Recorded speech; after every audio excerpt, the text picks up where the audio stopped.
പന്തൽ. രചന ഫസ്ല ജൗഹർ. അവതരണം Shahul Malayil. Editing Faisal C N Oonjeri. Kannan യാത്ര പോകാനുള്ള അവസാന തയ്യാറെടുപ്പുകൾ നടത്തുകയാണ്. യാത്ര അയക്കാൻ വന്നവരോട് കുശലം പറയും തിരക്കിലാണ് അച്ഛൻ ദാമോദരൻ. ഓടിട്ട വീടല്ലേ, കോലായിൽ നിന്നുള്ള സംസാരം അടുക്കള മുറ്റം വരെയും കേൾക്കാം. കണ്ണൻ പോയി കടങ്ങളെല്ലാം വീട്ടിൽ കഴിഞ്ഞു. വാങ്ങിയ സ്ഥലത്ത് അറകെട്ടിയിട്ട് പോരാമെന്ന് പറഞ്ഞിട്ട് കേൾക്കാതെ അമ്മയെ കാണാനുള്ള പൂതിമൂത്ത് അവനിങ്ങോട്ട് ചാടിപ്പോന്നു. ആ തറയുടെ പണി കഴിഞ്ഞിരുന്നെങ്കിൽ ഇപ്പോൾ ഒരു പന്തലിട്ട് താലിയും കെട്ടി പോകാമായിരുന്നു അവന്. ഏട്ടൻ കെട്ടിക്കൊണ്ടുവന്ന ഈ വീട്ടിലേക്കല്ലേ, നിനക്ക് ഇങ്ങോട്ട് കെട്ടിക്കൊണ്ടുവന്നൂടെ എന്ന് ചോദിച്ചാൽ വീടാവട്ടെ എന്നാണ് മറുപടി. അവൻ പറയുന്നതിലും കാര്യമുണ്ട്. അവനോട് ഞാൻ ഇതിനെ ചൊല്ലി ചോദിച്ചപ്പോൾ അവൻ എന്നോട് പറഞ്ഞത്, ഏട്ടനും എനിക്കും തിരക്കില്ലാത്ത ജോലിയുണ്ട്, ഏട്ടൻ കാറും വാങ്ങി. എന്നാൽ ആ കാറ് നമ്മുടെ വീണ്ടും മുമ്പിലെത്താൻ പറ്റുന്നുണ്ടോ? രാത്രി അച്ഛനും അമ്മയ്ക്ക് എന്തെങ്കിലും വയ്യായിക വന്നാൽ ഇവിടുന്ന് 15 മിനിറ്റോളം നടന്നാലേ ആ കാറിൻ്റെ അടുത്തെത്താൻ സാധിക്കും. അതിനിടയ്ക്ക് നമ്മൾ അനുഭവിക്കുന്ന ടെൻഷൻ എത്രമാത്രമായിരിക്കും. ഇതിനൊരു പരിഹാരം കാണാനാണ് ഞാൻ അപ്പുറത്തെ സ്ഥലം വാങ്ങിയതും വീട് വെക്കാൻ തീരുമാനിച്ചു. ഇതിനൊരു പരിഹാരം ആവട്ടെ, എന്നിട്ട് ഞാൻ കല്യാണം കഴിച്ചോളാം. അല്ലാതെ ഞങ്ങൾ എത്ര നേടിയെന്ന് പറഞ്ഞിട്ടും കാര്യമില്ല അച്ഛാ. അതും ശരിയാണെന്ന് എനിക്ക് തോന്നി. എങ്കിലും വയസ്സ് കൂടിക്കൂടി വരികയല്ലേ. ഈ സംസാരങ്ങളെല്ലാം കേട്ടുകൊണ്ട് തന്നെ അമ്മ ശാരദ കണ്ണൻ്റെ അടുത്തേക്ക് ചെന്നു. മോനെ, അച്ഛൻ പറഞ്ഞ നീ കേട്ടല്ലോ, അതുകൊണ്ട് എൻ്റെ മോനിനി എന്നെ കാണാനുള്ള പൂതി കുറച്ചേക്ക്. കണ്ണൻ ചിരിച്ചുകൊണ്ട് പറഞ്ഞു. ശാരദാമേ, ഞാൻ ഇനിയും നിങ്ങളെ കാണാനുള്ള പൂതി മൂത്ത് തന്നെയാ വരിക. എന്നാൽ നീ വരാനാകുമ്പോഴേക്കും ഞാനിവിടെ ഒരു പന്തലൊരുക്കി നിന്നെ കാത്തിരിക്കും. നീ ആ പന്തലിലേക്ക് വന്നാൽ മതി. അയ്യോ അമ്മേ, അപ്പൊ ഞാൻ പെണ്ണൊന്ന് കിട്ടുന്ന കാണണ്ടേ? ഇത്രയും നാൾ കാണാൻ പോകാൻ പറഞ്ഞപ്പോൾ നിനക്ക് കൂടിയില്ല. അമ്മേനെ അച്ഛനെ വഴിയെടുത്തുള്ള വീട്ടിലോട്ടാക്കാൻ നിൽക്കുമല്ലേ? എന്നാൽ അമ്മ തന്നെ കണ്ടാൽ മതി. അമ്മായിയമ്മക്ക് പറ്റിയ മരുമളാകുമ്പോൾ കുറ്റം പറച്ചിൽ കുറച്ച് കുറയുമല്ലോ. കണ്ണ, ഓളോട് കുശുമ്പ് കൂടാനൊന്നും ഞാൻ നിൽക്കില്ല. എൻ്റെ കണ്ണൻ്റെ കൈ പിടിക്കുമ്പോൾ എനിക്കൊരു സമാധാന. അതേപോലെ നിനക്ക് സമാധാനം തരുന്ന ഒരു പെങ്കൊച്ചാവണം അവള്. അതേ അമ്മക്കൊരു ഡിമാൻഡുള്ളൂ. അമ്മയും മോനും പെണ്ണെട്ടി കല്യാണം കഴിച്ച് കുടുംബത്തേക്ക് പോവാനുള്ള ടൈം വൈകും, ഇറങ്ങാൻ നോക്ക്. ചേച്ചി ചിരിച്ചുകൊണ്ട് പറഞ്ഞു. അമ്മായിയമ്മ പോരിന് അമ്മ നിൽക്കില്ലെങ്കിലും ഞാനുണ്ടാവും. എൻ്റെ ചേച്ചിയെ കെട്ടിച്ചു വിട്ടല്ലേ, നാലൊരു ഒഴിയാപാതായിട്ട് നീ ഉണ്ടാവും. അളയുന്നപ്പോഴും പറയും നിന്റെ കിരികിരി സ്വഭാവം. നീ എൻ്റെ കെട്ടിയനോട് പോരാട്ടിയാലേ ഞാൻ നിന്റെ പെങ്കൊച്ചിനോടും കാട്ടും. കണ്ടാ, ഇറങ്ങാനായില്ലേ? അച്ഛൻ വിളിച്ചു ചോദിച്ചു. ഏട്ടൻ ഇതാ സാധനങ്ങളെല്ലാം എടുത്ത് കാറിൻ്റെ അടുത്തേക്ക് പോയിട്ടുണ്ട്, നീ എളുപ്പം ഇറങ്ങ്. ആച്ച, ഇതാ ഇറങ്ങി. അമ്മ പന്തലിട്ടും തിരക്കിലായിരുന്നു, അതാ വൈകിയത്. എന്നാ എൻ്റെ ശാരദാമേ, നിങ്ങൾ പന്തലിട്ട് ഒരുങ്ങിക്കോളൂ. പന്തലിട്ട് തീരുമ്പോഴേക്കും ഞാനിവിടെ എത്തും. പറ്റിയൊരു മരുമോളെ കൂടെ ഒന്ന് സംഘടിപ്പിച്ച് എന്നെ വിളിച്ചാൽ മതി, ഞാൻ ആ പന്തലിലേക്ക് വന്നോളാം. എന്തൊക്കെ പറഞ്ഞാലും പോവാൻ നേരം ശാരദാമ്മക്കും കടന് കെട്ടിപ്പിടിച്ച് കുറച്ചു നേരം കരയണം. ഇത് പതിവുള്ളതാ എല്ലാ പോക്കിലും. അമ്മേ, ഈ കരച്ചിലേക്ക് ഒരാളെ കൂട്ടാനാണോ നിങ്ങൾ പന്തലിട്ട് ഒരുങ്ങുന്നത്? ഉണ്ണി ചേച്ചിയുടെ ചോദ്യമായിരുന്നത്. കണ്ണ, നീ സമയങ്ങളത് പോവാൻ നോക്ക്.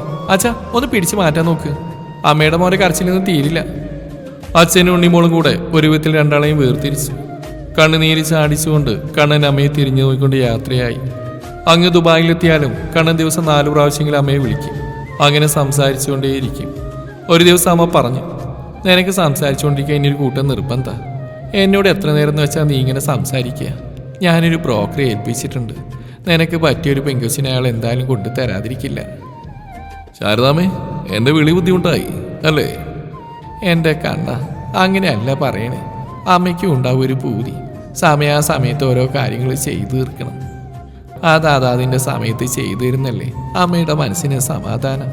അതിപ്പോൾ പറഞ്ഞ എൻ്റെ മോന് തിരിയൂല. അമ്മേ, എൻ്റെ ഇഷ്ടങ്ങൾ എൻ്റെ അമ്മയുടേതാണ്. അമ്മയ്ക്ക് ഏത് കുട്ടി ഇഷ്ടമാവുന്നോ അവളെ ഞാൻ സ്വീകരിക്കും. ഇത് കണ്ണൻ്റെ വെറും വാക്കല്ല. അന്ന് അമ്മ പറഞ്ഞ പന്തലൊരുക്കി കാത്തിരിക്കുന്ന ഞാനതിന് തയ്യാറാണ്. അമ്മയ്ക്ക് ഇഷ്ടപ്പെടുന്ന പെൺകുട്ടിയെ അമ്മ കണ്ടെത്ത്, ഞാൻ അവളെ കൈപിടിക്കാൻ അങ്ങ് എത്തിക്കോളാം. എന്താ മോനെ, ഞാൻ അച്ഛനോട് സംസാരിക്കാം. ബ്രോക്കർ ഒന്നുകൂടെ കാണാൻ. അമ്മയെ തറയുടെ പണി കഴിഞ്ഞില്ലേ, ബാക്കിയൂടെ കഴിഞ്ഞിട്ട് പോരെ? കണ്ണ, ഓരോന്നിനും ഓരോ സമയമുണ്ട്. നമ്മൾ തെരച്ചിൽ തുടങ്ങാം. സമയമാകുമ്പോൾ ദൈവം വിധിച്ച കുട്ടി എൻ്റെ മോൻ്റെ കൈ പിടിക്കാൻ അങ്ങ് കണ്ടെത്തും നമ്മൾ. ഓക്കെ, എന്നാൽ പിന്നെ അങ്ങനെ തന്നെ ആയിക്കോട്ടെ. അങ്ങനെ കാലങ്ങൾ കഴിഞ്ഞുപോയി. അമ്മയും മോനും വിളിക്കുമ്പോഴെല്ലാം അമ്മയുടെ പന്തലും കൈ പിടിക്കാനെത്തുന്ന പെൺകുട്ടിയുടെ കാര്യങ്ങളും പറഞ്ഞുകൊണ്ടേയിരിക്കും. കണ്ണനാണെങ്കിലോ വീട് പണി എന്ന് മാത്രം. കണ്ണൻ്റെ ഏറ്റവും വലിയ ആഗ്രഹം എന്ന് പറയുന്നത് അച്ഛനെയും അമ്മയെയും ഒരു സുരക്ഷിതമായ സ്ഥലത്തേക്ക് എത്തിക്കുക എന്നതായിരുന്നു. കൂട്ടിനായൊരു ഇണക്കിളി വേണം, കൊതിയില്ലായിട്ടല്ല. എങ്കിലും അവരുടെ സുരക്ഷിതത്വം ഉറപ്പാക്കണം. ഒരു മകനെന്ന നിലയിൽ ആ കർത്തവ്യം തീർത്തിട്ട് മതി മറ്റെന്തും. അങ്ങനെ ഒരു ദിവസം ശാരദാമ്മയുടെ ഒരു ഫോൺ കോള് കണ്ണൻ്റെ അടുത്തേക്ക്. പതിവില്ലാതൊരു കോൾ കണ്ടപ്പോൾ കണ്ണനൊന്ന് ഞെട്ടി. എന്താമേ പെട്ടെന്നൊരു വിളി? മോനെ കണ്ണ, ഞാൻ ഇന്നൊരു പെൺകുട്ടിയെ കണ്ടു. അവൻ്റെ അമ്മേ, ഇതായിരുന്നു ഞാൻ പേടിച്ചു പോയല്ലോ അമ്മേ. മോനെ കുറെ ദൂരത്തൊന്നല്ല, ഞാനിന്ന് മുക്കത്തെ സ്റ്റാൻഡിൽ അവളെ കണ്ട്. മഴയൊക്കെ പെയ്തുകൊണ്ട് അവിടെ കുറച്ച് തെന്നലുണ്ടായിരുന്നു.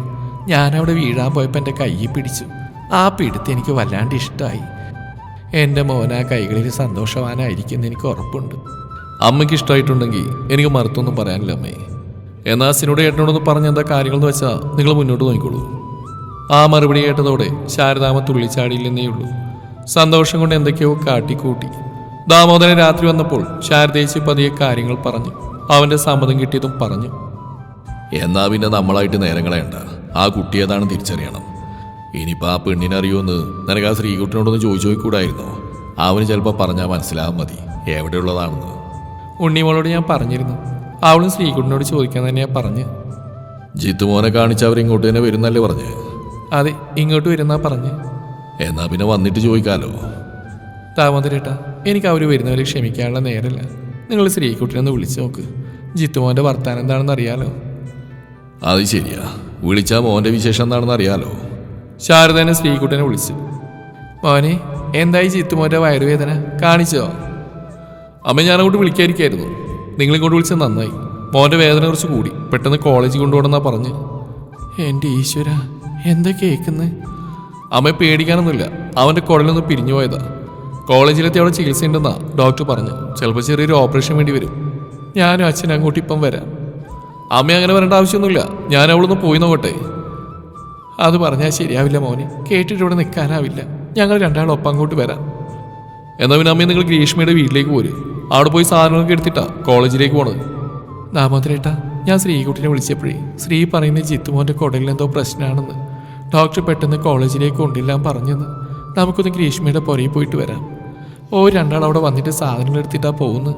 മോൻ എന്നിട്ട് ഇപ്പോഴും വേദനക്കാരിയാണെന്ന് ചോദിച്ചോ? എന്നോട് വർത്താനം പറയുമ്പോൾ തന്നെ കേൾക്കുന്നുണ്ട് മോൻ്റെ കരച്ചിൽ. നമ്മൾ രണ്ടാളും എന്തായാലും അവിടെ നിന്ന് പോയി വരിക. വേഗം മാറ്റുന്ന, കോളേജിൽ പോകണമെങ്കിൽ നമുക്ക് പോവാം. ഉള്ള ദൈവങ്ങളെല്ലാം വിളിച്ച് ശാരദേച്ച് പ്രാർത്ഥിച്ചുകൊണ്ട് പെട്ടെന്ന് മാറ്റി രണ്ടാളും വണ്ടി കയറിപ്പോയി. ശ്രീകുട്ടൻ്റെ ഭാര്യ ഗ്രീഷ്മയുടെ വീട്ടിലേക്ക് അധികം ദൂരമൊന്നുമില്ല. എന്നാലും ജിത്തുമോന്റെ കരച്ചിൽ ശാരദാമ്മയുടെയും ദാമോദരേട്ടൻ്റെയും ചെവികളിൽ മുഴങ്ങി കേൾക്കുന്നുണ്ടാവാം ബൈക്കിന് സ്പീഡ് പോരാന്നൊരു തോന്നൽ. കൈയുടെ വിറമൂലം വണ്ടി ഓടിക്കാൻ ശരിക്കും പറ്റുന്നില്ല. ജിത്തുമോനെ അത്രയ്ക്ക് ഇഷ്ടമായിരുന്നു എല്ലാവർക്കും. ജിത്തുമോനെ കാണാനുള്ള ആ ഓട്ടത്തിനിടയിൽ അവരുടെ നേരെ പാഞ്ഞു വന്ന ഒരു ലോറി. ആ ലോറി വരുന്ന ദാമോദരേട്ടൻ കാണുന്നുണ്ട്. എങ്ങോട്ടോ വണ്ടി സൈഡാക്കേണ്ട ദാമോദരേട്ടന് ഓർമ്മയില്ലാതായി. പെട്ടെന്ന് വണ്ടി തിരികെ അടുത്തുള്ളൊരു ഗട്ടറിൽ ചാടി ശാരദേച്ചി തലയടിച്ച് പിറകോട്ട് വീണു. ആ ലോറിയാണെങ്കിലോ ശാരദേച്ചിയുടെ തലക്ക് മുകളിലൂടെ അങ്ങ് ചീറിപ്പാഞ്ഞു പോയി. തിരിഞ്ഞു നോക്കിയ ദാമോദരേട്ടൻ കണ്ടത് കാലിൻ്റെ ചെറിയൊരു അനക്കം പോലും നിലക്കുന്ന ശാരദയാണ്. കൈകൾക്കും കാലിനൊരു കുഴപ്പവുമില്ല. തല തീരെ കാണാനും കഴിയുന്നില്ല. ആർപ്പുവിളിയിൽ നാട്ടുകാർ ഓടിക്കൂടി. ശാരദയെ എല്ലാവരും കൂടെ മൂടി വെച്ചു. എന്താണ് സംഭവിക്കുന്നതെന്നറിയാതെ ദാമോദരേട്ടൻ കുഴഞ്ഞു. ഒന്ന് തലയുറ്റി. ആംബുലൻസിന്റെ ശബ്ദം കേൾക്കുന്നുണ്ട്. കണ്ണു തുറക്കാൻ ദാമോദരേട്ടന് പറ്റുന്നില്ല. എല്ലാവരും ശാരദയും ദാമോദരനെയും അതിൽ കയറ്റി. കൂടെ കുറച്ച് നാട്ടുകാരും മെഡിക്കൽ കോളേജിൽ എത്തിച്ചു. സംഭവസ്ഥലത്ത് തന്നെ മരണം സംഭവിച്ചിരിക്കുന്നെന്ന് കണ്ടവരിലെല്ലാവർക്കും അറിയാം.